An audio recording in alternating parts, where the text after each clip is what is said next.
Welcome back to the Nutrimedical Report, and we have Harley Schlanger here.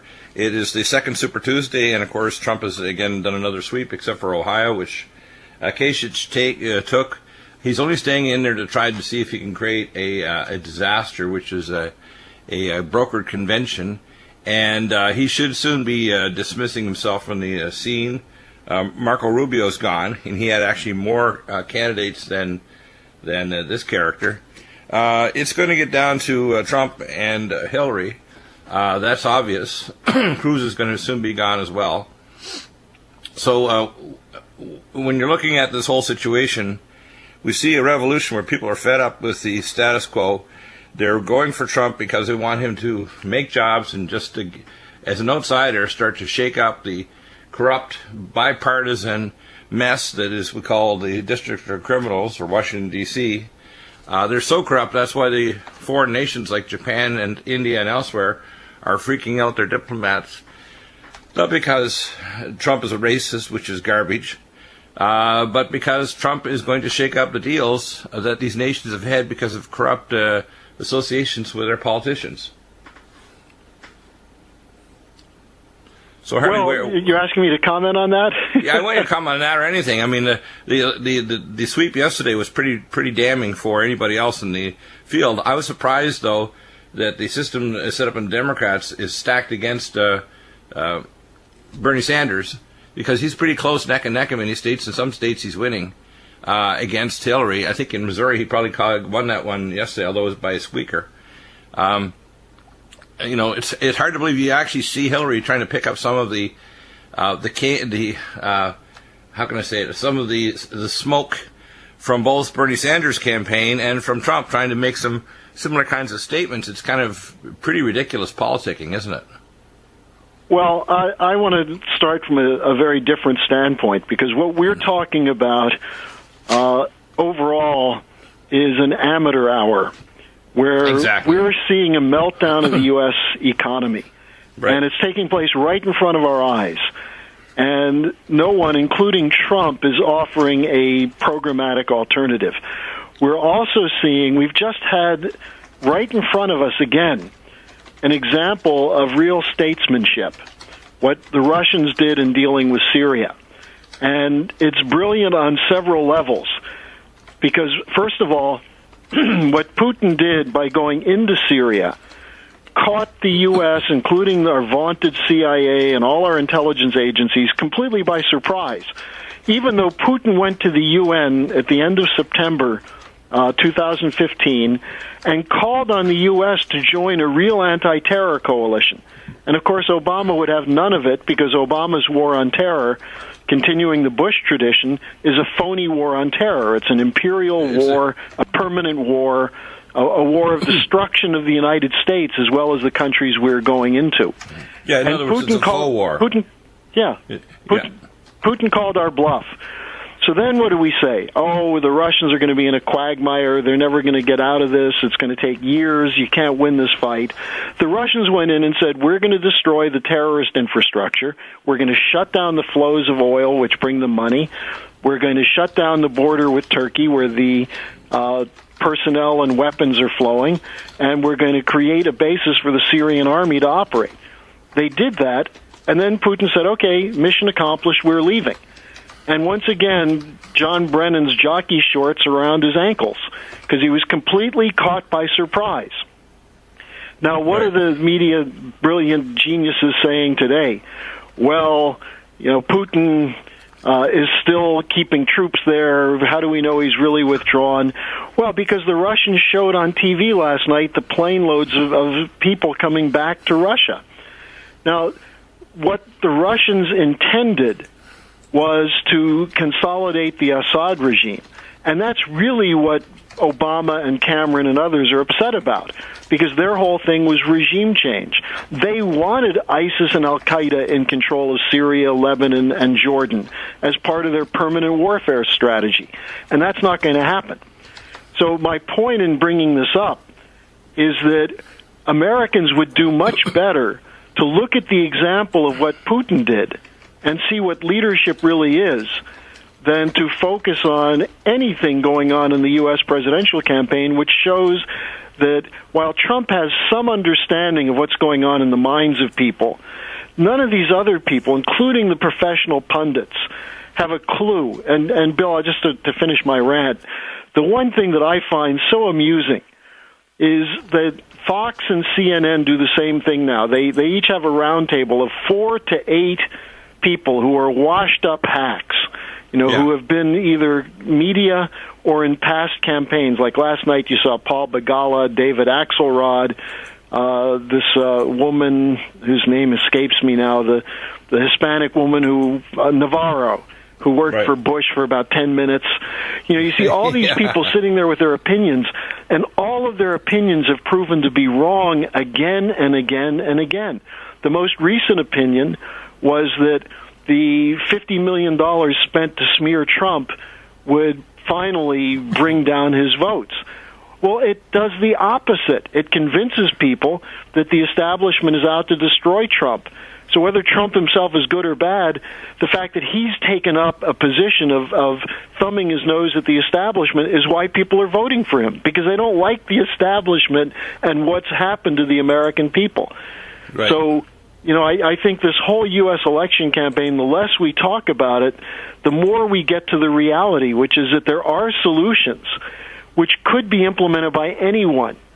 And so far they haven't been because of who runs the system. They've taken PAC money. They're corrupt. They're inside these secret orders.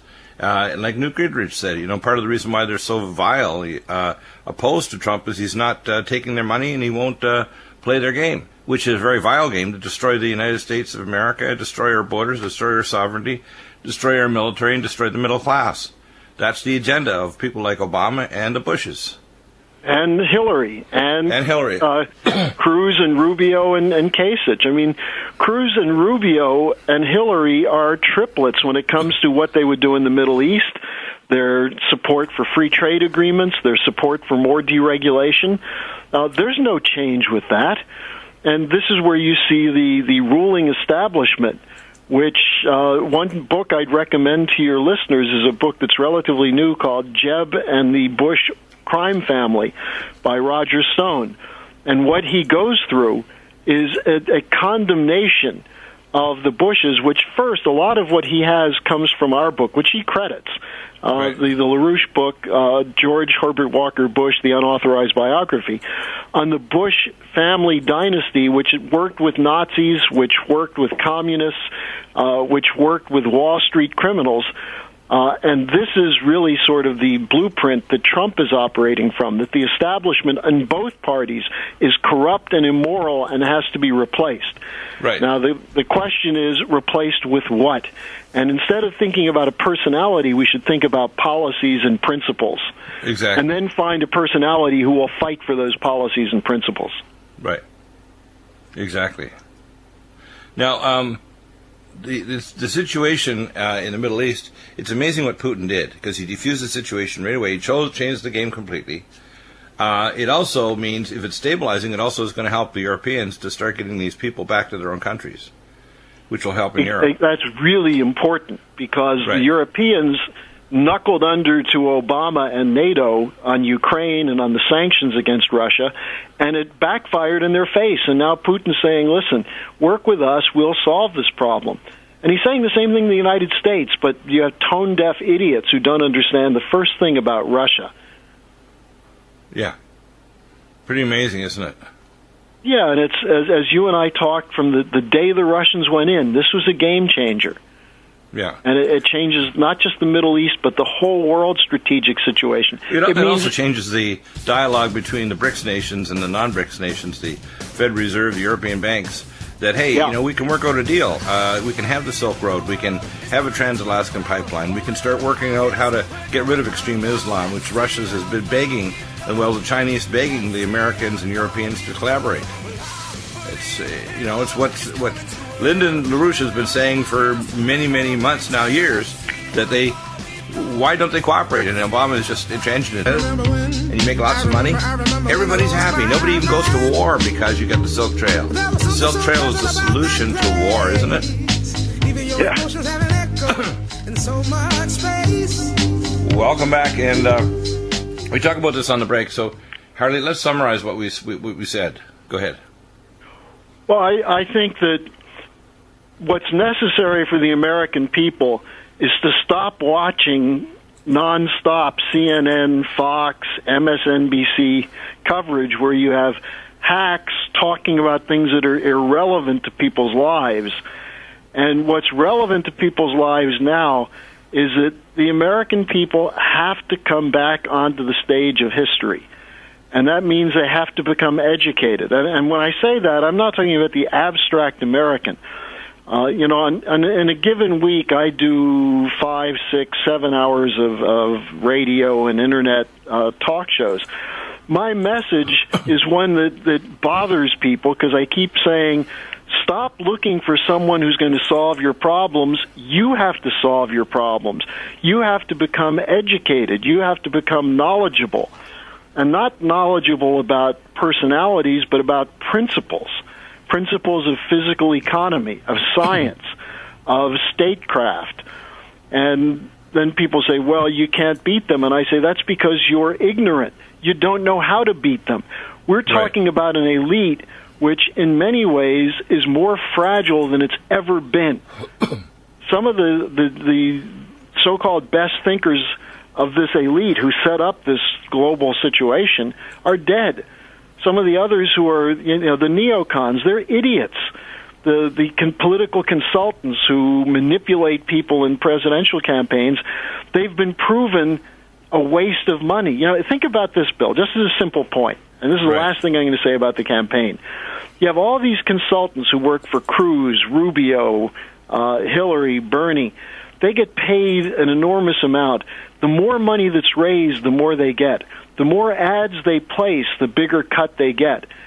So somebody made a lot of money placing $50 million worth of ads talking about how bad Trump is. And what happened? It increased his vote. So you have to ask yourself, and this is why the establishment is so upset, their game, which is you pay the money to play, and then you get the rewards when the policies are implemented, like the permanent war policy. Consultants who go over and spend the money in Iraq to build buildings that are going to get blown up. This whole game is over. Now, what's going to replace it? Well, we can't replace those incompetent consultants with competent consultants because they don't exist. This is where the American people have to study the issues and study the solutions, both in terms of history but also looking into the future. And it makes people uncomfortable to be told that, but that's the truth. Yeah. Exactly. Yeah. And you look at the way Putin thinks. There was an article today, Putin, a mystery. He's not a mystery. He said in September 2015, we want to join an anti-terror coalition because we have terrorists in Chechnya and Dagestan and South Ossetia. We have friends in the Middle East whose countries are being destroyed by terrorists. You have the same terrorist threat against you. Look at what happened in the Boston Marathon and then what happened with the Charlie Hebdo in Paris. Let's join together as an international force. And Obama took the lead saying, no, we've got to get Assad out first. So Putin said, all right, well, then we're going to go in and we'll take the terrorists out. And he did it. And not only that, the Chinese have the same kind of problem in the western provinces in China. Yeah. Duh. You have Islamic fundamentalists that are so-called Uyghur separatists. Right. And, it's a small force, but these are the people who went into a Beijing train station and stabbed 20-something people. They set off car bombs in cities in China along the Silk Road. They're threatening to destroy the advance of civilization. And, you can always find disgruntled people who have useless lives who would be willing to blow themselves up. In the United States, instead of suicide bombers, we have people who commit suicide with drug addiction and heroin and things of that sort. In the Islamic culture, they instead of killing themselves, they take other people with them. But, the so-called jihadists. But how do you fight it? Well, the Russians said, let's cut off the supply for them. Let's shut down the weapons. And what do you find out? Where are the weapons coming from? They're coming from the United States and NATO. Yeah, and so the Russians shut off the supply line from Turkey. They're trying to shut off the supply line of money that's going through Swiss banks and Hong Kong Shanghai Bank to provide arms and weapons to the jihadists, and they're having some success. There have been defections now from ISIS.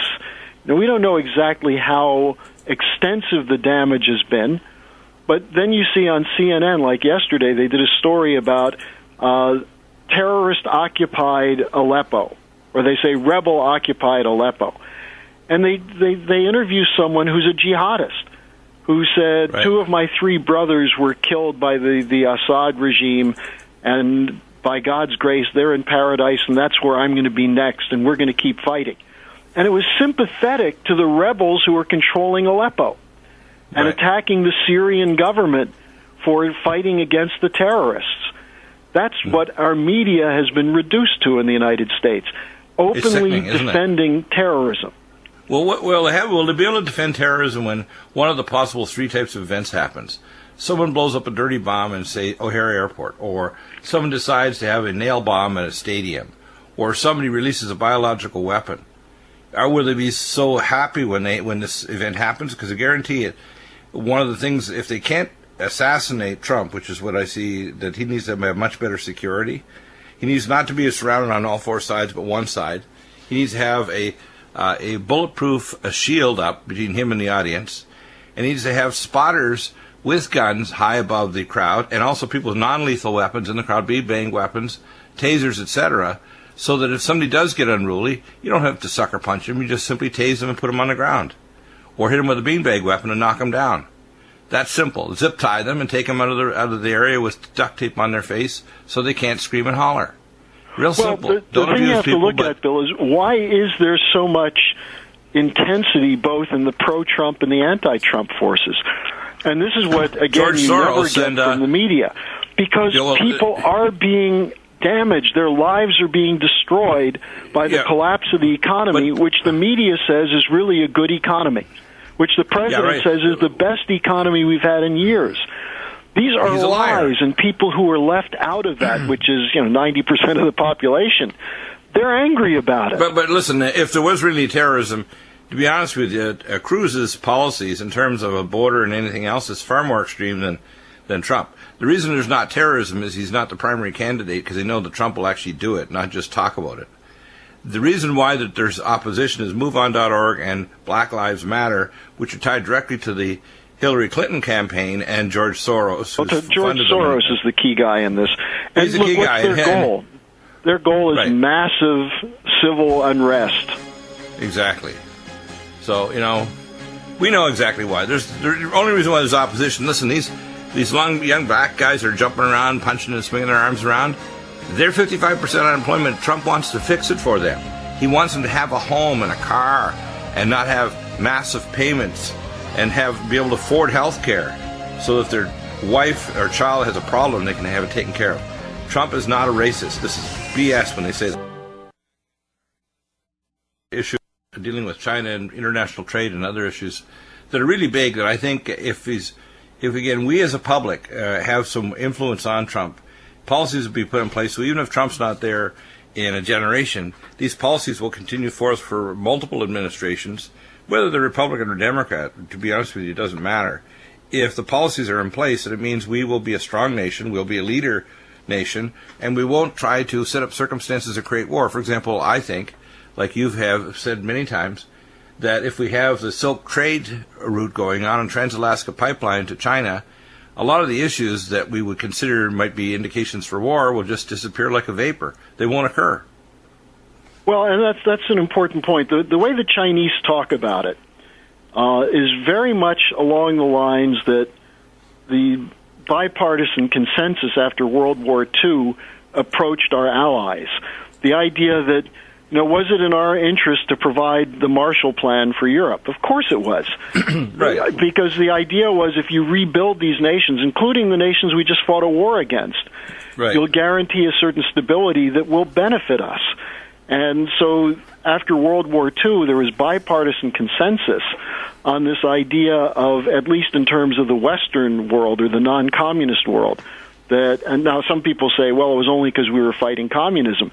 No, it was also because we had a sense that the reason World War I morphed into World War II is that the post-World War I period was extracting vengeance or revenge against Germany, which is what weakened Germany and created the chaos and the fight between Nazis and communists, which ended up with Hitler coming to power. Exactly. Now, in other words, we created the circumstances with the Treaty of Versailles that actually created Nazi Germany. We were the responsible for it, as well as the bankers who loaned money to both sides. And exactly, because what then happened is that the Harriman family, which were robber barons but tended to become Democrats, and Prescott Bush, who was a Republican, set up a bank, and this is sort of the prime test or proof of this. They set up a bank called the Union Bank Corporation, which funded Adolf Hitler. Right. And which was seized during World War II by the Roosevelt administration under the Trading with the Enemy Act. Right. So after World War II, FDR said, look, let's try and sustain the post-war alliance, including, he said, look, if the Russians will cooperate, we will help them recover. Now, Stalin wasn't exactly cooperative. Churchill got in the way, FDR died, and we ended up with 40 years of Cold War. At the end of the Cold War, what did we do? We had Bush as president, George Herbert Walker Bush as president when the wall came down. Thatcher in England, who was a product of the free market City of London crowd. Mitterrand in France, who was a sleazy bastard who goes back to the Nazi collaboration in World War II. And what did they say? The post-Cold War is a period of triumph for the West, so we've got to loot Eastern Europe, loot Russia, put right. Germany in a situation where they're not able to advance trade with the East. And that was the whole Euro system that was set up. And so instead of being magnanimous and cooperative, we expanded NATO. Now, what was the whole raison d'etre of NATO, the whole reason for NATO? It was to protect the West from the Warsaw Pact, from the Soviet Union. When the Eastern European governments in the Soviet Union collapsed, why did we need NATO? Well, because we intended to loot Russia, and we feared that even though Yeltsin, who was a drunk, was willing to go along with it, maybe a nationalist figure would emerge in Russia who would oppose it. And that's exactly what happened with Putin. Same thing with China. We wanted to trade with China, but on our terms. And the Chinese initially went along with that, taking advantage of the free trade agreements. But then at a certain point, they said they don't want to continue this relationship where they're cheap labor for our corporations. So all of a sudden, China becomes the enemy. So what the Chinese are now saying, their term for it is win-win.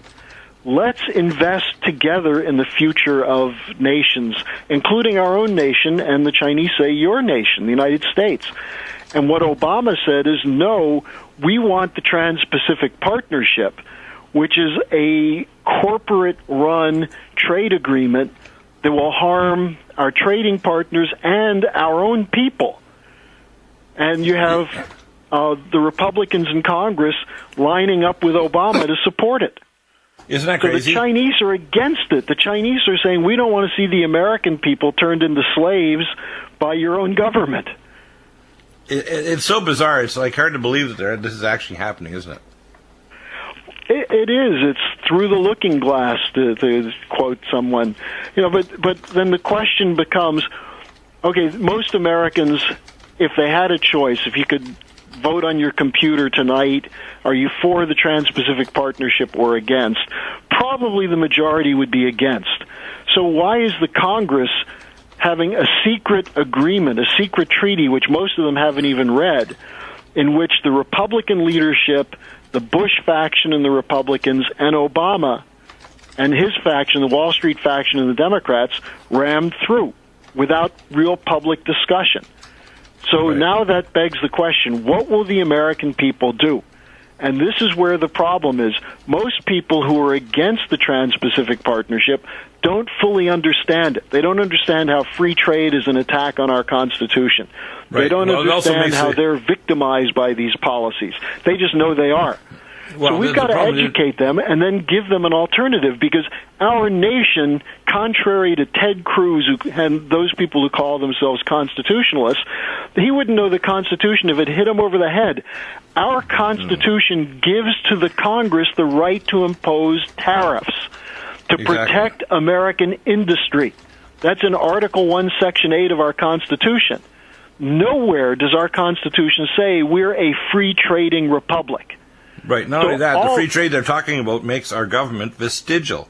Vestigial is like an appendix. In other words, the President, the Congress, and Senate will have no function whatsoever, because the treaties and the Trans-Pacific and Transatlantic partnerships, they make our government completely vestigial, has no effect whatsoever on policy. And no right to adjudicate disputes. Those disputes will go to corporate-controlled courts outside of the jurisdiction of the U.S. Constitution. Exactly. And the point is that if Obama does this, he will have accomplished what he's trying to do, which is globalize America, to make it a trade zone so it's no longer a nation. Now, here's the point I'm trying to make. People who call themselves conservatives say that free trade is the essence of our country. Go back, and you want to talk about original intent? Go back and read Hamilton. Go back and read Madison. Go back and look at the decisions of George Washington and the early Supreme Court when John Marshall and John Jay and the Founding Fathers were members.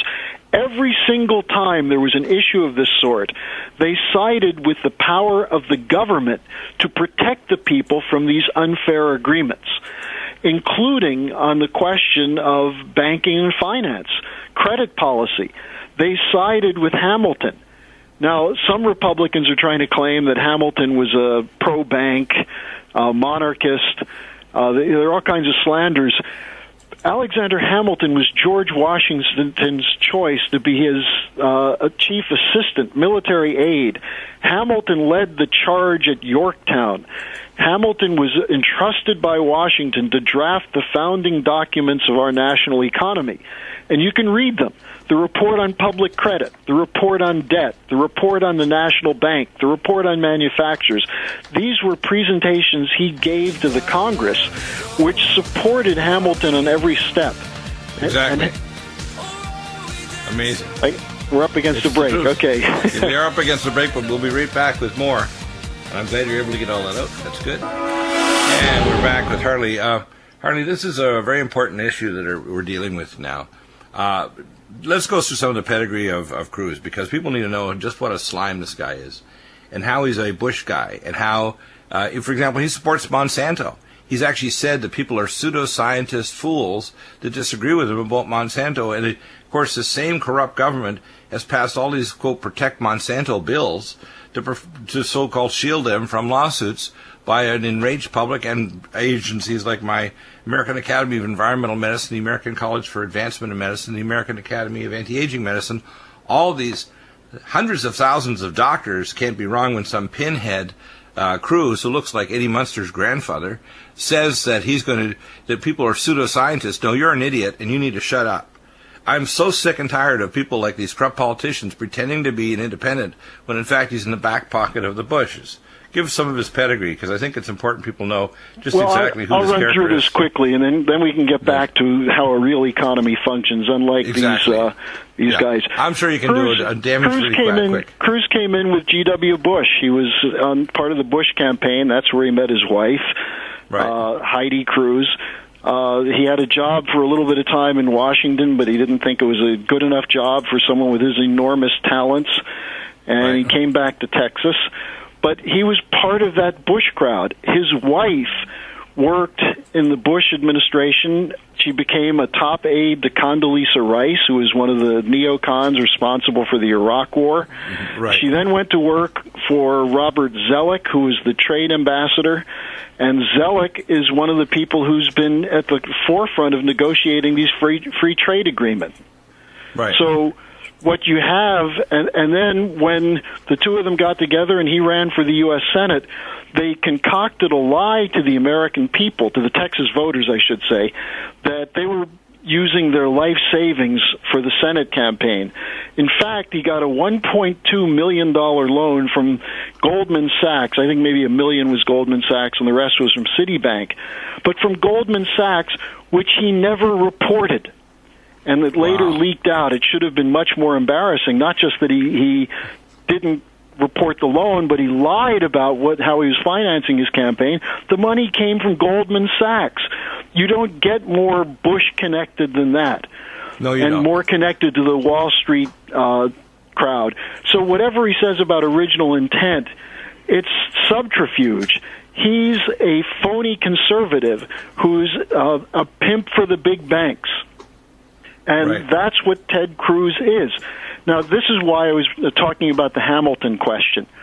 What Hamilton did that established our nation as the world's premier industrial republic was a credit policy where the U.S. government, not private banks, was responsible for allocating credit through the banking system to entrepreneurs, to manufacturers. That's what his report on manufacturers is about. How do we go from being an agricultural nation to being able to compete and outcompete with the British Empire? And the British Empire, because of its imperial status, controlled the terms of trade. They were for free trade because they were the leading trading nation, so they could have a monopoly. Hamilton tried to figure out how could we compete with that. And the first thing he did was made sure that we had a policy that enabled those people who are entrepreneurs, those people who are innovators, to invest in those areas of the economy which would produce real wealth and not get controlled by speculators. And that was Hamilton's whole commitment. And when Jefferson and the Ted Cruzes of his day tried to oppose Hamilton, George Washington, the president, who last time I checked was one of the leading founding fathers, sided with Hamilton against the Jeffersonians. So when you get this phony Jeffersonian crap from people like Cruz, it's not the Constitution, it's not the founding fathers. The founding fathers sided with Hamilton. Right. And now, why take the time talking about this? Because right now, the whole financial system, which was hijacked in the 60s by Wall Street, taken away from what Kennedy was trying to do with physical production. We went into a global speculative economy after August 1971, funny money, total control by the New York banks through the Federal Reserve System. That system is breaking down. It's collapsing. It's created unsustainable debt for corporations, for private families, and for the government. You have to reorganize it, which means canceling a lot of that debt, which is phony debt. Now, that's what we need in the White House. That's what we need in the Congress, people who will do that. Now, the fact that there's no one who really is committed to that right now doesn't mean you have to support a lesser evil. It means we, the people, have to fight for those principles. And if we do it, we'll end up with people in Congress who will get converted to American system supporters as opposed to corrupt functionaries of Wall Street. And if they don't, we have to vote them out. Right. And the fact is, what you're trying to do is say you want to set up a system of interaction between the public and their elected officials that will transcend, say, the 8 years if we get 2 terms of Trump, or whatever gets in.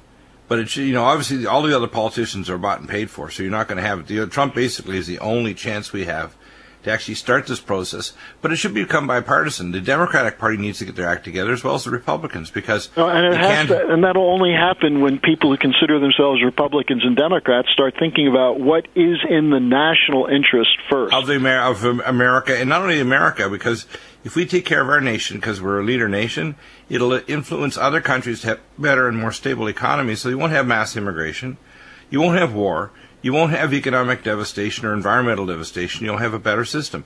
For example, if we give natural gas to China, they won't pollute the troposphere with the lowest grade, dirtiest coal in the world. that's putting up most of the heavy metals on the planet. We had a meeting 12 years ago in Colorado Springs of the U.S. Geological Survey, NASA, and our environmental doctors, and we proved that over 83% of the mercury that's ending up in our food and our troposphere here in America is just simply because we're not cooperating with the Chinese to get them clean natural gas. We have tons of LNG. Why? Why are we not doing this? It's crazy. Well, now, and this brings me to the point again for your listeners, and I know a lot of your listeners do want to do things. I get calls from them when I give out the number, and I want to encourage people to call in here and become part of our movement. And that number, by the way, is 800-922-2907. Toll-free call. Just say you listen to this on Dr. Deagle's show. And someone will call you back. And if you want to talk to me specifically, I'll call you back. But it's 800-922-2907. Yeah. You can also go to LaRouchePAC.com.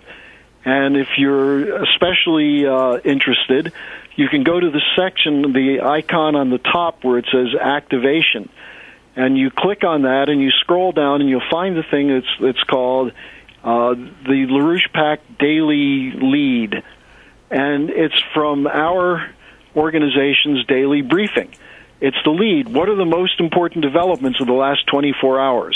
What is LaRouche saying? What are other people saying? What's the significance of Putin's recent move? What's the significance of what swindle Obama's trying to pull? You can get that for free every single day. So you can go to LaRouchePAC.com and find it under the section called Activation. And you can also, if you want to do more than just read, you can call our office and we'll hook you up with people in your area who are doing things. So one more time, that number is 800-922-2907. Don't be afraid to call because you think we're going to try and sell you something. We probably will ask you to contribute, but that's because we don't get money from PACs or anyone else. But if you can't contribute, that's fine. If you can't contribute with money, you can still contribute with ideas in your mind and your feet and doing things. And doing things, Lou, with your local government, your Senate, your Congress, you're just staying active, becoming informed, raising this to a level of consciousness in your local community. That's what's important. We're the fourth arm of government. Without the activity of the public, that's us, you will not have a democracy or a republic that thrives both financially, spiritually, and community-wise at all. And that's what the whole point is, isn't it? Yeah, so give us a call. 800-922-2907. Thank you, Harley. A good analysis. I think we're moving forward to a time where it's not just going to be an issue of Trump, because he's a good example of the personification of the justifiable rage of the public. But I think it has to be us to continue the Trump thing long after Trump is out of office, say in 8 years. We'll be back in a moment. 9 years.